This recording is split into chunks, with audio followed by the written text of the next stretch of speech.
अस्सलाम वालेकुम नाज़रीन, प्रोग्राम इनसाइड हिस्ट्री के साथ मैं हूं नदीम डार और मेरे साथ मौजूद हैं डॉक्टर मोहम्मद इब्राहिम साहब। नाज़रीन, पिछले प्रोग्राम में हमने बात किया कि सदर अयूब के ख़िलाफ़ जो सियासी तहरीक चली थी उसके महरक़ात क्या थे, क्या क्या तहरीक में हुआ, किस तरह से सदर अयूब को घर जाना पड़ा। और आज जो हम दूसरी सियासी तहरीक है वो है जुल्फ़िकार अली भुट्टो के ख़िलाफ़ जो सियासी तहरीक चली। फेमस लीडर थे वो, फेमस सियासतदान थे, लेकिन क्या ऐसा हुआ कि उन्हें भी ज़वाल की तरफ आना पड़ा, उनकी सियासत भी ज़वाल की तरफ आई। ये पूछेंगे डॉक्टर साहब के। अस्सलाम वालेकुम डॉक्टर साहब। वालेकुम। डॉक्टर साहब, जुल्फ़िकार अली भुट्टो के बारे में कहा जाता है कि बड़े लीडर थे वो। कायद आज़म के बाद अगर पाकिस्तान में कोई लीडर नज़र आया है या लीडरशिप नज़र आई तो वो जुल्फ़िकार अली भुट्टो साहब के उनके अंदर नज़र आई। रोटी कपड़ा मकान का नारा उन्होंने गरीब बंदे के लिए लगाया। तो उनके बारे में थोड़ा सा बताएं कि उनकी सियासत क्या थी, उनकी ज़िंदगी में जो सियासी पहलू थे वो किस तरह से थे। बड़ा अच्छा सवाल किया डॉक्टर साहब। आपने शुरू से ही कहा कि उन्होंने रोटी कपड़े मकान का नारा लगाया जी। वहीं से मुझे एक बात याद आ गई कि एक दफ़ा उनसे किसी जर्नलिस्ट ने पूछा कि क्या आप कम्युनिस्ट हैं। तो उन्होंने अपना जो कफलिंग लगी हुई थी वो दिखाते हुए इसने कहा कि ये 24 कैरेट का है। अच्छा। और मैं इसे अपने पास रखना चाहता हूँ। तो इसका मतलब ये है कि मैं कम्युनिस्ट नहीं हूँ, ऐसे ही है। और मैं चीज़ों को अपने पास रखता हूँ, कीमती चीज़ों को। लेकिन नज़रियाती तौर पर वो एक सोशलिज़म के हामी थे। अच्छा। चूँकि वो पैदा हुए एक जागीरदार के घर, सर शाहनवाज भुट्टो, जैसे कि आप जानते हैं, सोने का चम्मच लेके पैदा हुए मुँह में। और लेकिन आहिस्ता आहिस्ता उनकी जो एफिलिएशन थी हाँ। वो मज़दूरों के साथ थी। अच्छा। इस्तेहसाली तबके के साथ थी और वो उनको पसंद करते थे। और इसी तरह उनके दौरे हुकूमत में भी जब आप देखते हैं तो बहुत सारे इक़दाम ऐसे किए जो मज़दूरों की फलाह व बहबूद के लिए किए। नेशनलाइजेशन की जो एक तरह से तो मज़दूरों की फलाह के लिए थी, वो एक अलग बात है कि उसके नताइज डिफरेंट रहे। जी। तो जुल्फ़िकार अली भुट्टो साहब की जो आप सियासत पूछ रहे हैं, तो सियासत तो उनकी जो है वो मज़दूरों के लिए थी, आम आदमी के लिए थी और अवामी थी।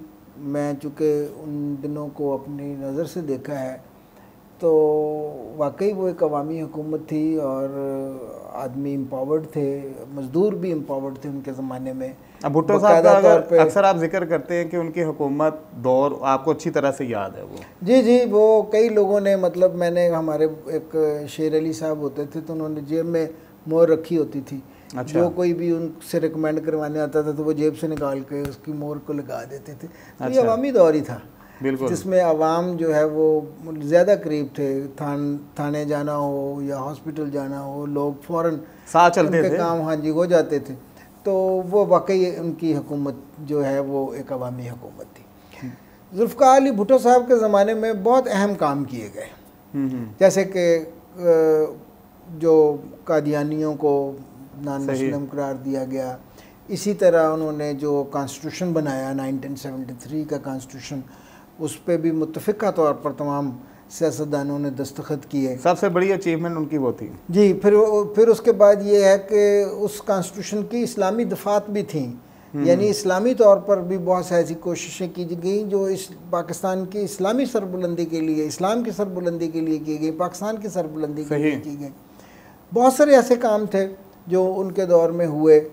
मिसाल के तौर पे उन्होंने सेहत पॉलिसी का आगाज़ किया जी, और बाबाए सोशलिज़म, आपने सोशलिज़म की चूँकि बात की है, शेख रशीद साहब को वज़ीर सेहत बनाया गया। इसी तरह उन्होंने सनतों को नेशनलाइज़ किया। सही। और 2 जनवरी 1972 को एक आर्डीनेंस के तहत बड़ी सनतों को तहवील में ले लिया गया, जिसमें फौलाद, लोहा और भारी इंजीनियरिंग की सनत, बिजली का सामान बनाने की सनत, धातों की बुनियादी सनत, मोटर गाड़ियों की तैयारी की सनत, ट्रैक्टर प्लांट, असम्बलिंग वगैरह, और मतलब केमिकल्स की बहुत सारी फैक्ट्रियाँ, बड़ी बड़ी फैक्ट्रियाँ जी। तो इनमें 20 बड़े कारखाने जो हैं उन्होंने इब्तदाई तौर पर उनको नेशनलाइज किया गया। सही।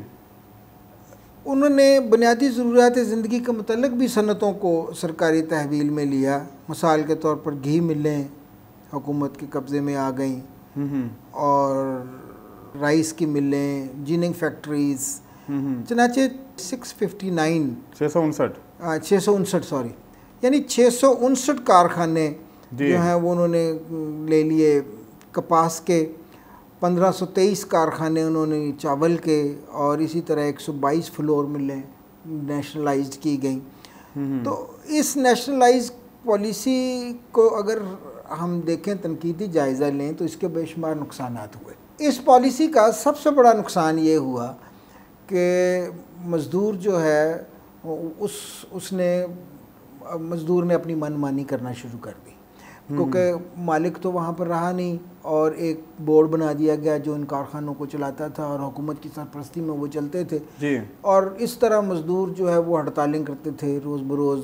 उन हड़तालों की वजह से वो कारखाने चलने आहिस्ता आहिस्ता बंद हो गए। जहाँ सनत का पहिया जो है अयूब खान साहब के ज़माने में तेज़ हुआ था, सनतों को अरूज मिला था, वहीं नेशनलाइज करने से सनतों को जवाल आया, रुकता नज़र आ गया जी। लोगों का एतबार नहीं रहा ना उसके बाद, कोई नई सनत लगाए, उसको क्या पता कि कल नेशनलाइज हो जाएगी। तो नेशनलाइजेशन जो भुट्टो साहब की है उसका बहुत ज़्यादा नुकसान हुआ। अच्छा, तब मज़दूर यूनियन भी तो उन्हीं के दौर में बनी ना? यही बात मैंने जैसे कि आपको पहले भी बताया, मज़दूरों को और तालिब इल्मों को उन्होंने बहुत ही फ़ायदे पहुंचाए।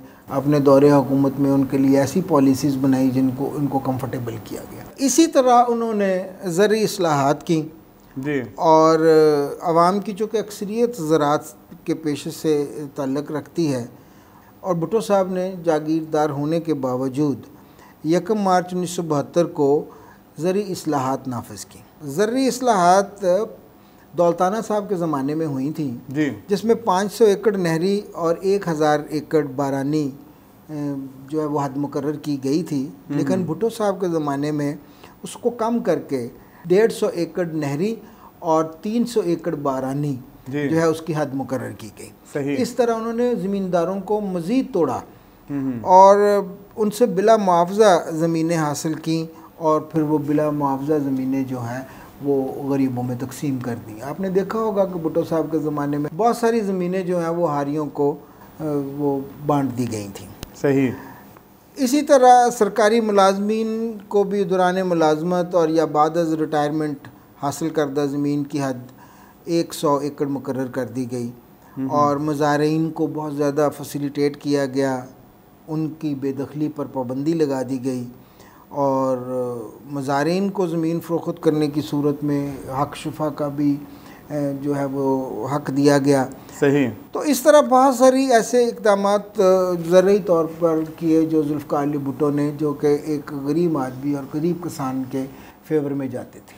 इसी तरह उन्होंने लेबर इस्लाहात की और मज़दूर को बहुत फैसिलिटेट किया गया। मिसाल के तौर पर उसका जो दौरान ऑनरेरियम था उसको बढ़ा दिया गया, उसकी तनख्वाह को बढ़ा दिया गया, और इसी तरह लेबर पॉलिसी का आगाज़ कर दिया गया, और उसको तहफ़्फ़ुज़ हासिल हुआ, एक्सीडेंट की सूरत में उसको तहफ़्फ़ुज़ हासिल हुआ, और जो नेशनलाइज्ड की गई सनतें थीं उनमें उनको हकूक़ दिए गए, और लेबर इस्लाहात से एक मज़दूर जो है उसके हालात बहुत बदल गए। जो मज़दूर कस्म पुरसी की हालत में पिस रहा था उसकी हालत बेहतर हो गई। बिल्कुल सही है। अच्छा डॉक्टर साहब, आपने जिक्र किया कि भुट्टो साहब ने ज़रई इस्लाहात की, बहुत उन्होंने फ़ायदे दिए, जो ज़मींदार थे उनसे ज़मीनें लेके जो मज़ारे उनको भी दिए गए, बड़े जागीरदार थे वो ख़ुद भी। क्या ऐसा उन्होंने अपने ख़ानदान पे भी इम्प्लीमेंट किया? जी जी बिल्कुल, ऐसा उन्होंने ख़ुद भी किया, लेकिन चूँकि ये एक फिर नई बहस है, एक चूँकि हमारा मुल्क तज़ादात से भरा हुआ है जी। जो दौलताना साहब के ज़माने में ज़रई इस्लाहात हुई थी और जो भुट्टो साहब के दौर में ज़रई इस्लाहात हुई थी, वो कभी भी ट्रू स्पिरिट में इस्लाहात हो नहीं सकी, क्योंकि ज़मींदारों ने वो ज़मीनें अपने रिश्तेदारों के नाम करवा दी। सही। वो अपने मुज़ारों के नाम पे करा दी, अपने नौकरों के नाम पे करा दी। चोर रास्ता दे दिया गया ना? चोर रास्ता दे दिया गया कि चोर रास्ता था उनके पास। वो यूब खान के दौर में भी ऐसा हुआ ना जी। वो ज़रई इस्लाहात जो है उसके होने के बावजूद जो है वो ज़रई इस्लाहात नाफुज़ुल अमल पूरी तरह नहीं हो सकती। अच्छा डॉक्टर साहब, पीपल्स पार्टी ने, भुट्टो साहब ने अपने दौर में रोटी कपड़ा मकान का नारा लगाया, क्या चीज़ें उनके जहन में थी इस नारे को लगाने की? क्या हालात थे उस वक्त? अच्छा, आपने रोटी कपड़ा मकान का जिक्र किया।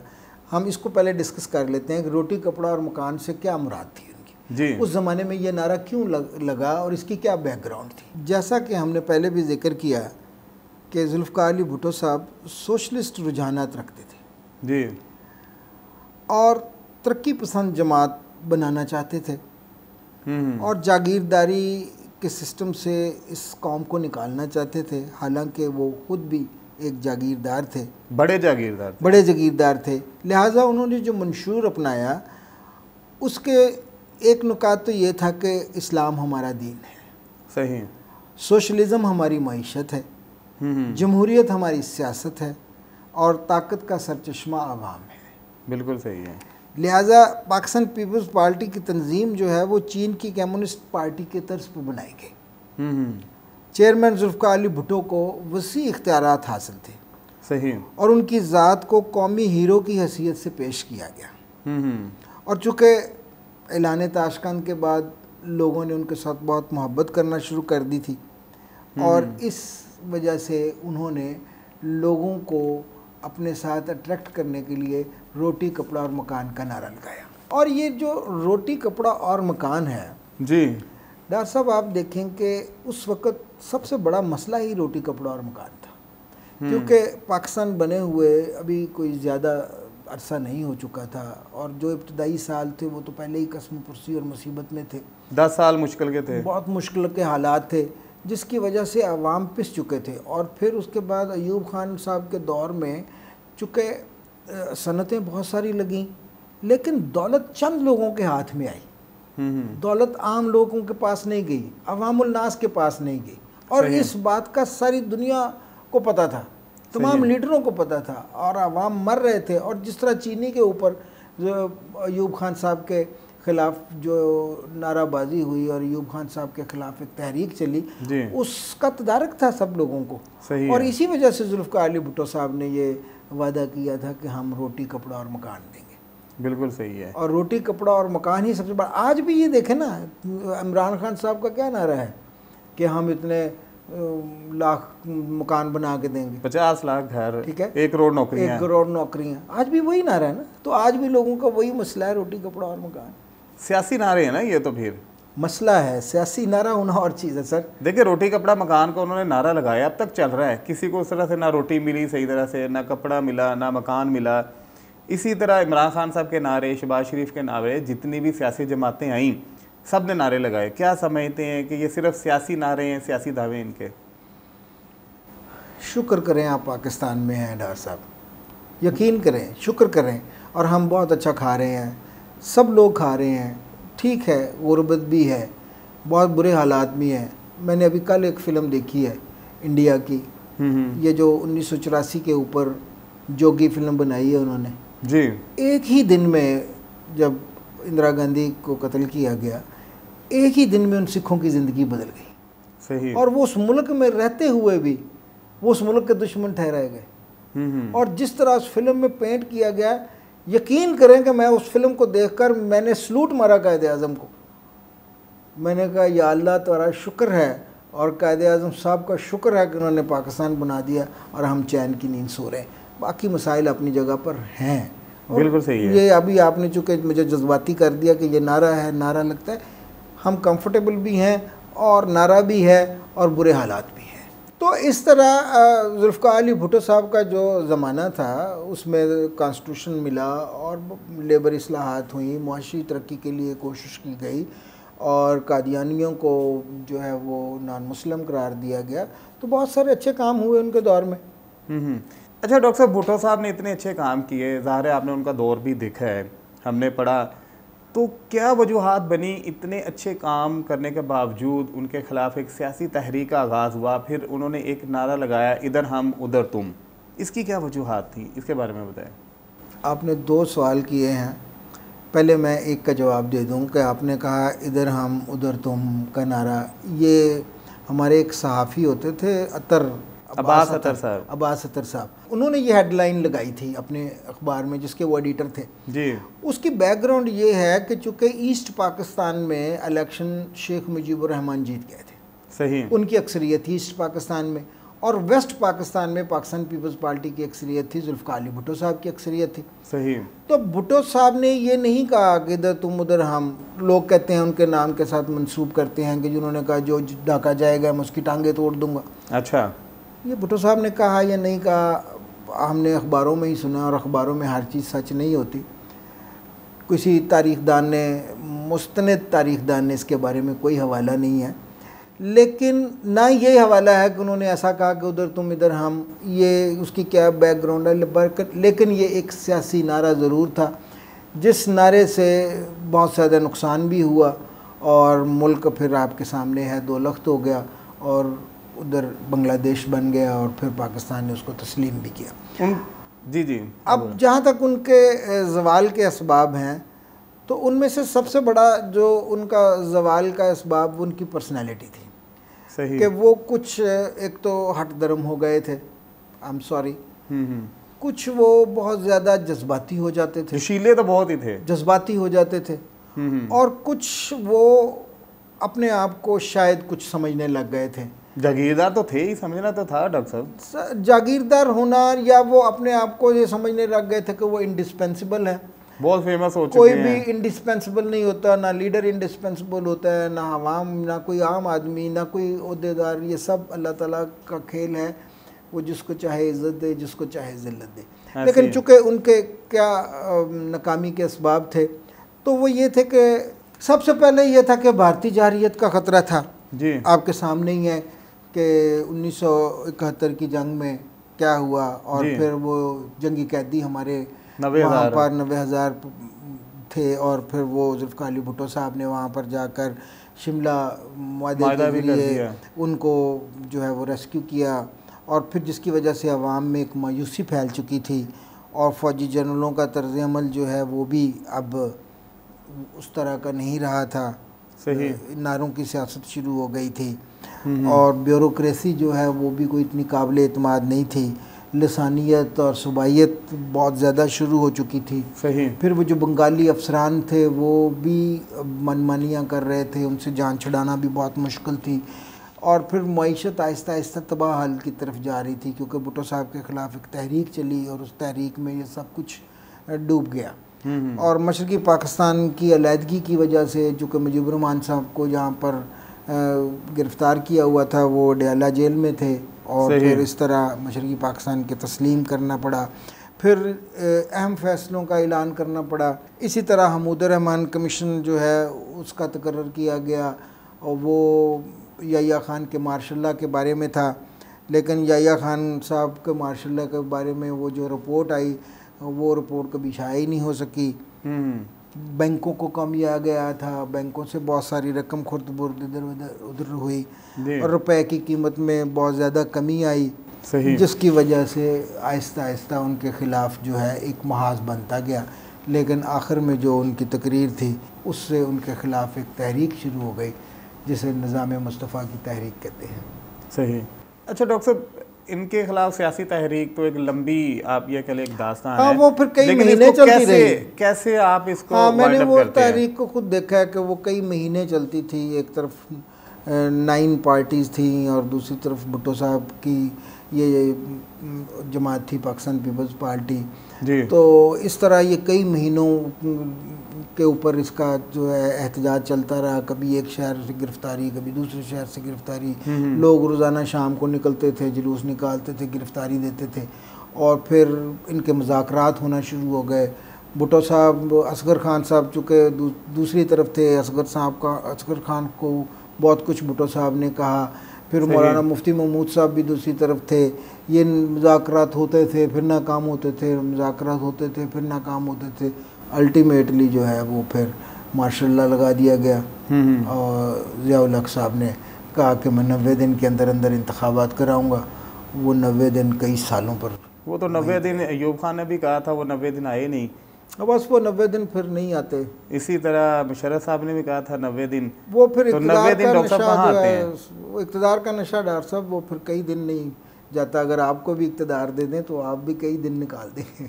नहीं देखिए, ये तो होता है, हम इक़्तिदार डॉक्टर साहब लेना भी नहीं चाहते।